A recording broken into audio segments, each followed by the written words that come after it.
মায়েদের সবচেয়ে বড় চিন্তা থাকে সন্তানের সকালের নাস্তা নিয়ে। বাচ্চারা সকালের নাস্তা কোনোভাবেই খেতে চায় না। সকালের নাস্তায় বাচ্চারা ভাত রুটি কোনোটাই খেতে চায় না। রুটি সবজি তাদের মোটেই পছন্দ না।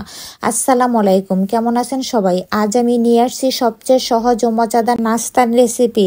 আমার বাচ্চাদের রুটি খাওয়াতে প্রচুর সময় আর প্রচুর ধৈর্য লাগে। বাচ্চারা রুটি খাবে না, অন্য কিছু খেতে চায়, তাই তাদের জন্য আমি অন্য কিছুই বানাবো। তবে রুটির আটা দিয়েই 1 কাপ আটা দিয়ে 4টা রুটি বানাতে পারতাম। সেই 1 কাপ আটা দিয়েই তাদের জন্য নাস্তা বানাবো।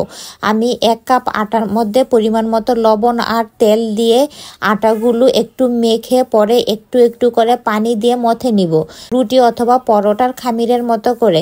এখন এই খামির দিয়ে 4টা লম্বা লম্বা লেচি তৈরি করে নিব।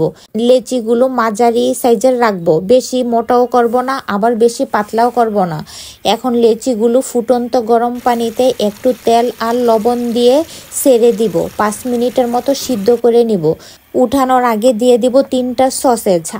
এটা আপনাদের ইচ্ছা, সসেজ যদি দিতে চান দিবেন, না হয় না দিলেও হবে। আমার বাচ্চারা সসেজ অনেক পছন্দ করে, তাই আমি সসেজ দিয়ে দিলাম।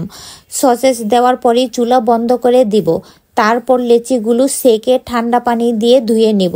এরপর লেচিগুলো ছোট ছোট একটু আড়াআড়িভাবে কেটে নিব। সসেজও একই সাইজের কাটবো, তাহলে কোনটা সসেজ আর কোনটা আটার বুঝাই যাবে না, বাচ্চারা মনে করবে সসেজই। লেচিগুলি কেটে সাথে পেঁয়াজ, কাঁচামরিচ, টমেটো, গাজর, ফুলকপি সব ছোট ছোট করে কেটে নিব।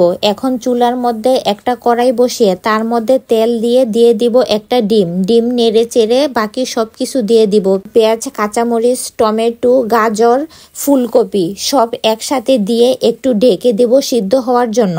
তারপর সিদ্ধ হয়ে আসলে এর মধ্যে বেশি করে টমেটো সস, সয়া সস, সাদা গোলমরিচের গুঁড়া, চিকেন পাউডার, চিনি, লবণ সব একসাথে দিয়ে একটু ভেজে নিব। তারপর কেটে রাখা আটার লেচিগুলো আর সসেজগুলো দিয়ে ভালো করে মিশিয়ে নিব। এখন আমি একটা স্লাইস করা চিজ দিব, এটা অপশনাল। আপনারা চাইলে চিজ দিতে পারেন আবার নাও দিতে পারেন। আমার বাচ্চারা চিজ অনেক পছন্দ করে, দিলে খেতে অনেক স্বাদ লাগে, একটু ক্রিমি ক্রিমি ভাব আসে, তাই আমি একটা স্লাইস করা চিজ ভেঙে টুকরো করে দিয়ে দিলাম। এখন সব একসাথে ভালো করে রান্না করে নিব।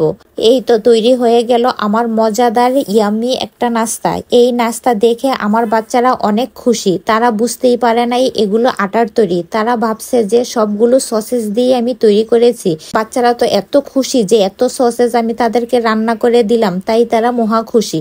এই নাস্তা বাচ্চারা কেন, বড়রাও মুখে দিয়ে বুঝতে পারবে না যে এটা আটার তৈরি। এত মজা, এত ইয়ামি, আর মাত্র 1 কাপ আটা দিয়ে অনেকগুলো নাস্তা হয়ে গেল। বাচ্চারা রুটি খাবে না, সবজি খাবে না, আর এই সবজি দিয়ে এভাবে রান্না করে দিলে বাচ্চাদের সবজিও খাওয়া হলো, আটার তৈরি নাস্তাও খাওয়া হয়ে গেল। একবার হলো সবাই এই নাস্তাটা তৈরি করে নিজেও খাবেন, বাচ্চাদেরও খাওয়াতে দিবেন। অনেক স্বাদ, বড়রাও অনেক পছন্দ করবে। আল্লাহ হাফেজ।